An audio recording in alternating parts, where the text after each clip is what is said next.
Break के बाद एक बार फिर आप सबका स्वागत है और आज हम बात कर रहे हैं प्रैक्टिस मैनेजमेंट के बेस्ट प्रैक्टिसेस के बारे में कि किस तरीके से एक हॉस्पिटल को चलाने में या एक प्रैक्टिस जो होती है उसके क्या चैलेंजेस हैं।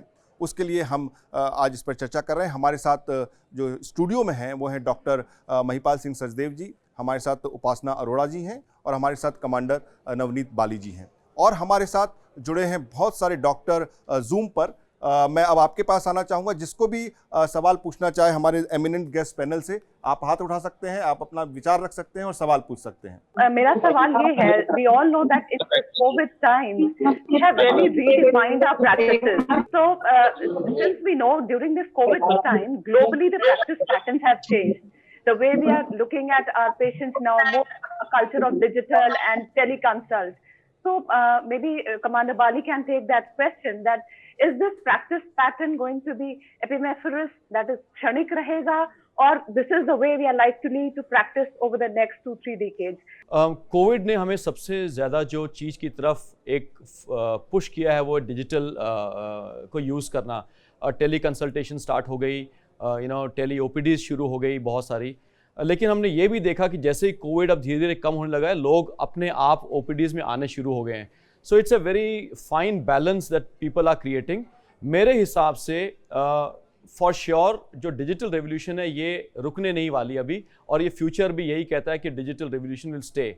सो आई थिंक कोविड ने हमको एक डायरेक्शन दिखा दी है डिजिटल की तरफ, खासकर हमारी जैसी कंट्रीज़ में जहाँ पे दूर दराज के इलाकों में बहुत अच्छे डॉक्टर्स और फैसिलिटीज़ नहीं हैं, उनके लिए ये बहुत ही बड़ी सहूलियत हो जाएगी और ये ज़रूर फ्यूचर में मेरे को लगता है ये ज़्यादा बढ़ेगी। लेकिन एट द सेम टाइम एक फिजिकल डॉक्टर के सामने जो बैठ के कनेक्ट है वो भी ज़रूर जारी रहेगा। जी बिल्कुल सही बात है। ये हमने टॉपिक डिस्कस किया था और ये सबका मानना है कि डिजिटल अब आ चुका है ट्रांसफॉर्मेशन और हम उसके लिए हमको तैयार रहना चाहिए। डॉक्टर इंदु बंसल, आप अपना सवाल पूछें।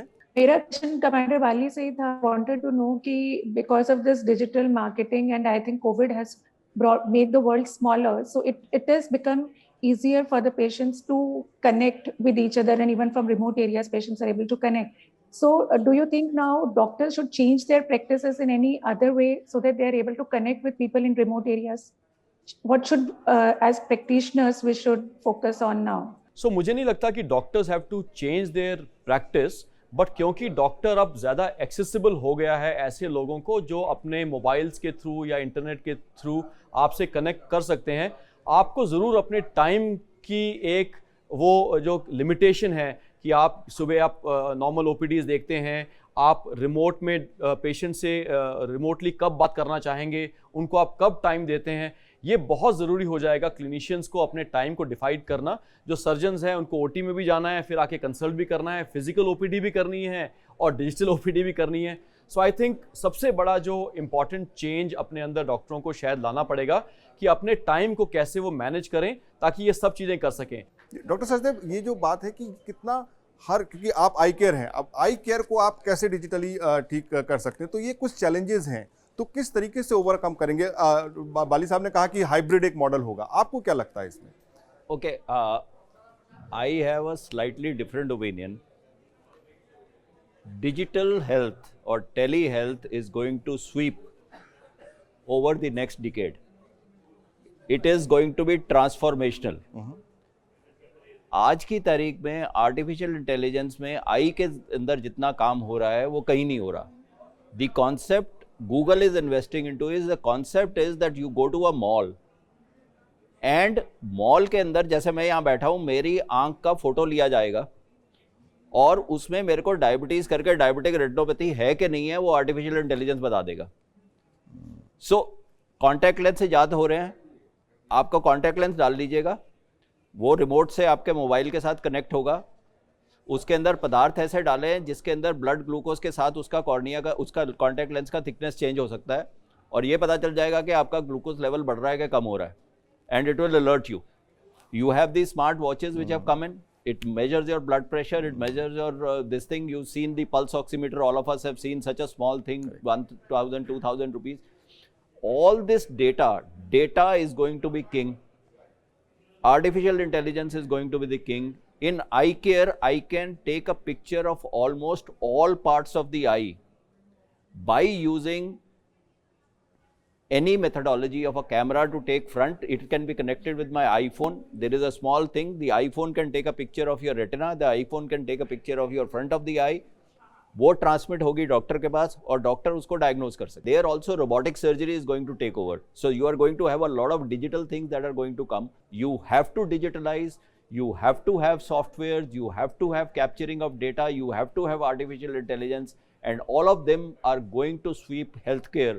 उपासना जी, कैसे आप लोग अडॉप्ट कर रहे हैं नई टेक्नोलॉजी को? जैसे कि डॉक्टर साहब ने बताया कि बहुत ही इंपॉर्टेंट है, आर्टिफिशियल इंटेलिजेंस है.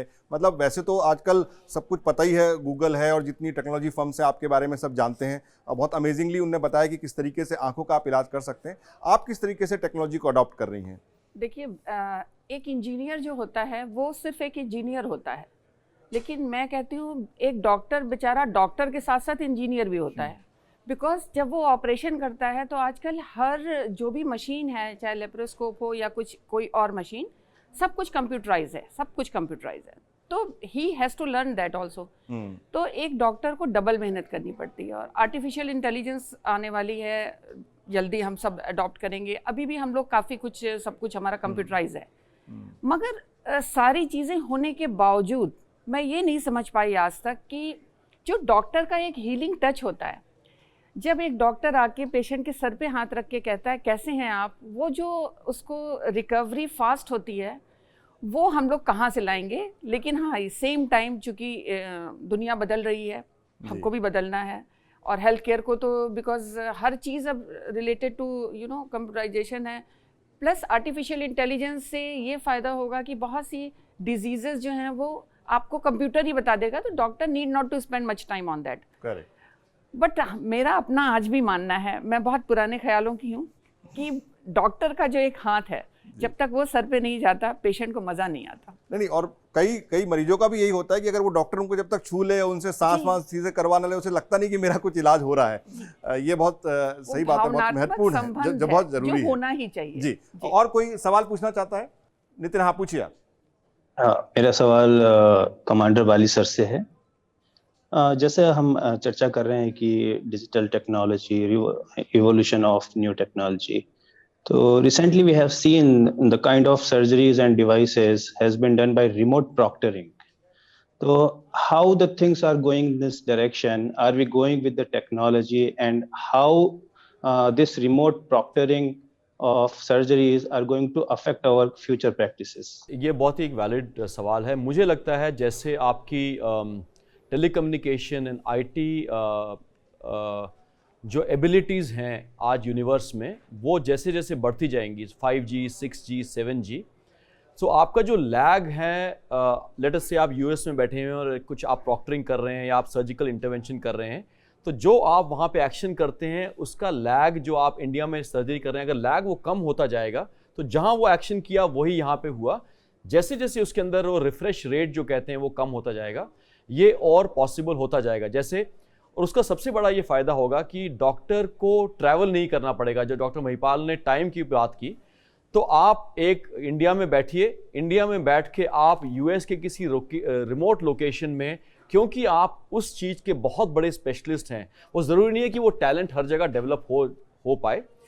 वो तब पॉसिबल होगा जब आपकी डिजिटल टेक्नोलॉजी एक ऐसे लेवल पे पहुंच जाए, जब आपके कमांड्स जो आप एक जगह देते हैं वो उनकी एग्जीक्यूशन उसी स्पीड पे और उसी करेक्टनेस के साथ वो हो जाए. लेकिन ये आई थिंक ये फ्यूचर है हमारा, इसमें कोई शक है नहीं. इसका एक्सपेरिमेंटेशंस ऑलरेडी हो चुके हैं, and not at that level, but जो लेवल्स अभी कह सकते हैं कि बहुत ही नेसेंट स्टेज में है.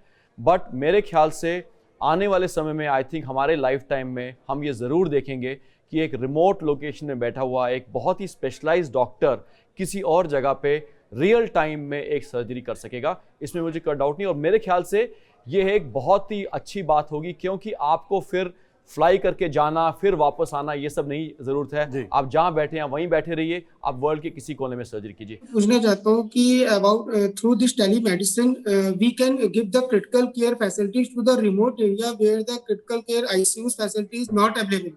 Can you comment on this please? There are even in remote places where there are not facility, even deliveries have been carried out. You saw this picture of Amir Khan, Three Idiots. Usme matlab they have shown actually a similar kind of a scene where a delivery was being carried out by somebody who could not reach because there was torrential rain. So I personally feel कि कहीं पे man power जैसे mister बाली ने दिया कि भाई लेह लद्दाख या कोई ऐसी जगह है तो रिमोट एरिया के अंदर यू हैव टू मतलब see it's real time. He was just giving an example in eye surgery. पहले हम माइक्रोस्कोप से देखे थे, आज की तारीख में 3D technology to see on the monitor is there. And the biggest thing that these companies worked for the last 3 years was to reduce the lag. They had a lag that what was being done, that surgery was taking time, but now the lag is gone. So it depends on the camera, it depends on the speed at which you are communicating, etc. So what I feel, Maheshwari ji, is that this is going to play a big role because real time, if you can see something, if somebody has a skin lesion, after all, what does a skin specialist do? He uses his magnifying glass and asks the symptoms and sees that. So if this same picture can be taken, it can be magnified, it can be zoomed, and the symptoms are told, then you can obviously do that, and now you can deliver medicines at home. I think one of the most proactive things that the government did, which I was kind of really I सराहना करता हूँ कि इन्होंने telemedicine को यकलक जैसे Covid आया उसको legalise कर दिया. वरना there were judgments by the high court having prosecuted doctors for having written medicines over the phone और व्हाट्सएप और व्हाटएवर इट इज.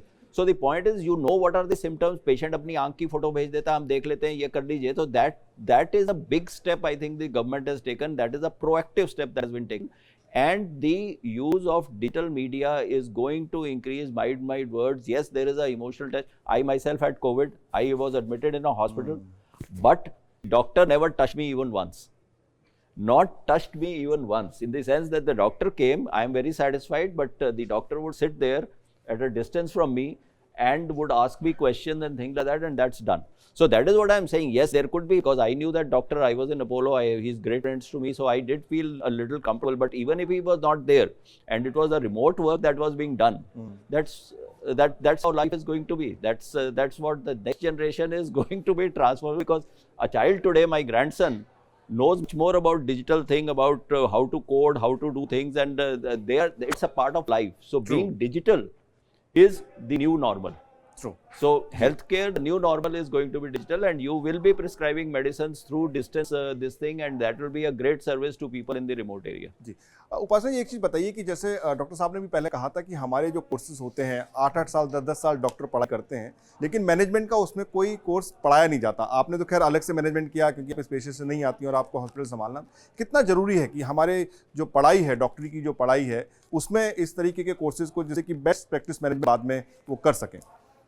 देखिए, मेरा मानना है कि जब आप MBBS पढ़ाते हैं उस समय आपको 2 चीज़ें और पढ़ानी है, जो कि है क्वालिटी. बिकॉज एक डॉक्टर को ये पता होना चाहिए कि उसके पेशेंट को सेफ प्रैक्टिसेस कैसे जाती हैं. अगर उसको खुद पता होगा तो वो जो उसकी मान लीजिए एक नर्स है या और सपोर्टिव स्टाफ है, उसको वो देख पाएगा कि व्हाट दे आर डूइंग. और दूसरा मैनेजमेंट. देखिए, इसके लिए बहुत लंबा चौड़ा पढ़ने की ज़रूरत नहीं है, लेकिन अगर आप इतना समझ लीजिए हमें SWOT एनालिसिस करना आना चाहिए.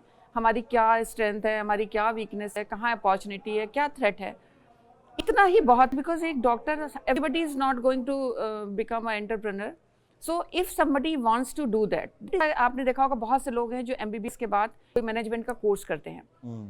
अगर वो अपना अस्पताल नहीं भी खोलते हैं तो वो अगर कहीं और जाते हैं मैनेजमेंट देखने, एडमिनिस्ट्रेशन देखने, और ये इस समय फ़िलहाल बहुत ज़रूरी है क्योंकि कॉरपोरेट हॉस्पिटल्स बन रहे हैं, बड़े बड़े हॉस्पिटल्स बन रहे हैं जिसमें स्पेशलाइज्ड पर्सन अपना काम करेंगे डॉक्टर्स, लेकिन साथ में कुछ लोग होने चाहिए जो बाकी चीज़ों को देखें. तो मेरा मानना है एक चैप्टर होना चाहिए जिसमें बेसिक नॉलेज हो. उससे क्या होगा कि आगे चल के अगर आप एडमिनिस्ट्रेशन में जाना चाहते हैं या आप अपना बिजनेस शुरू करना चाहते हैं तो आपको एक हेल्प होगी. जैसे हम सब ने कुछ ना कुछ बेसिक पढ़ा है साइंस, भले ही हम डॉक्टर नहीं बने, लेकिन चूंकि हमको कुछ बेसिक पता है तो it is easy for me to understand the language of doctors. So उसी तरीके से इसको भी डालना चाहिए जी. और डिजिटाइजेशन के बारे में मैं कहना चाहूँगी कि मोदी जी का जो एक सपना है डिजिटल इंडिया, उसमें उनका मानना है कि आधार कार्ड के साथ हम हेल्थ केयर को जोड़ें, जो बहुत ज़रूरी है.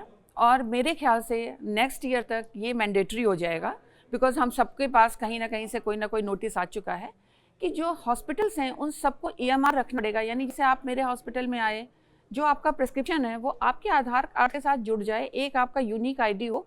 सो अगली बार अगर आप मेरे हॉस्पिटल नहीं आना चाहते हैं, आप डॉक्टर बाली के हॉस्पिटल जाना चाहते हैं, तो भी आपकी सारी डिटेल्स वहाँ खुल सकें, जो कि मेरे ख्याल से पूरे हिंदुस्तान के लिए एक बहुत बड़ा फायदेमंद कदम होगा।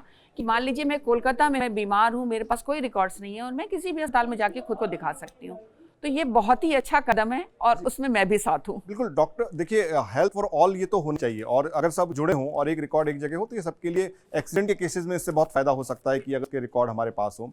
बड़ी एक चीज़ बताइए कि आप समझते हैं, चूंकि आप डॉक्टरी पेशे से नहीं है, डॉक्टर को क्या एंटरप्रेन्योर होना बहुत जरूरी है, या फिर वो एक टीम बना के भी बेहतर काम कर सकता है, या वो एंटरप्रेन्योर हो तो ज़्यादा अच्छा काम कर सकता है? देखिए, एंटरप्रेन्योरशिप एक आपके अंदर या तो होती है या नहीं होती। हर आदमी एंटरप्रेन्योर होता नहीं है। कई लोग बहुत खुश हैं एक सिस्टम में काम करना, वो एंटरप्रेन्योर बनना ही नहीं चाहते। सो होना चाहिए नहीं होना चाहिए का सवाल नहीं है, आप हैं या नहीं हैं उसका सवाल है। जैसे कई लोग पूरी ज़िंदगी एक सेट सिस्टम में काम करते हैं, कुछ लोग गवर्नमेंट में ही काम करना चाहते हैं, कुछ लोग प्राइवेट सेक्टर काम करना चाहते हैं, अपनी कंपनी नहीं खोलना चाहते, अपना काम नहीं खोलना चाहते। लेकिन मेरे हिसाब से कुछ ऐसी क्वालिटीज़ ज़रूर, जैसे उपासना मैम ने भी कहा, बहुत ज़रूरी है। देखिए, डॉक्टर्स एक बहुत ही इंटेलिजेंट, हाई IQ लोग होते हैं, जो मतलब कह सकते हैं कि उनका दिमाग शायद बहुत ही ज़्यादा तेज़ चलता है। उसके साथ साथ क्योंकि एक करियर की शुरुआत करते हैं इंडिविजुअली, क्योंकि वो अपने आप अपना नाम बढ़ाना चाहते हैं, अपनी प्रैक्टिस बढ़ाना चाहते हैं, प्राइवेट सेक्टर की बात कर रहा हूँ। लेकिन जैसे जैसे वो अपने कैरियर में बढ़ते जाते हैं, उनको एक टीम बनानी पड़ती है, कुछ लोगों को और जोड़ना पड़ता है। लेकिन जब तक अगर आपके अंदर वो सब एबिलिटीज़ या कैपेबिलिटीज़ या जो टीम बनाने के लिए जो चीज़ें चाहिए अगर वो नहीं होंगी या आपने नहीं सीखी होंगी, तो आपको जैसे आप कैरियर में आप बड़े होंगे आपको प्रॉब्लम्स होंगी। तो मैं ये बोलना चाहूँगा, एंटरप्रेन्योरशिप अगर आप उसमें जाते हैं तो आपको कुछ चीज़ें ज़रूर सीखनी पड़ेंगी। फिनेंस थोड़ा बहुत आपको पता होना चाहिए, ऑर्गेनाइजेशन कैसे डेवलप करना है पता होना चाहिए, लेकिन बेसिक्स टीम बिल्डिंग के, कि आप जैसे जैसे बड़े होते हैं टीम को कैसे बनाएं, टीम को कैसे इंडिविजुअल से टीम की तरफ जो जाने का ट्रांजिशन, उसके लिए आपको ज़रूर कुछ ना कुछ सीखना चाहिए। जी, मैं कंक्लूडिंग कमेंट लूँगा आपसे डॉक्टर साहब कि हमने जो बात की कि प्रैक्टिस मैनेजमेंट एक बहुत मतलब आजकल ज़रूरी हो गया है, और जिस तरीके से आपने अपने अनुभव बताए, तो आप क्या जो बडिंग डॉक्टर्स हैं या जो आएंगे इस प्रोफेशन में, उनको क्या एक मंत्र देना चाहेंगे अपने अंदर? देखिए, सबसे पहले तो मैं ये कहना चाहूँगा, live your dream, have a passion and be truthful, and there are no free lunches in life, you have to work hard. बिल्कुल सही बात है कि हार्ड वर्क का कोई और ऑप्शन नहीं है, और अगर आप अपना काम ऑनेस्टी के साथ करते हैं तो फिर आपको कोई रोक नहीं सकता।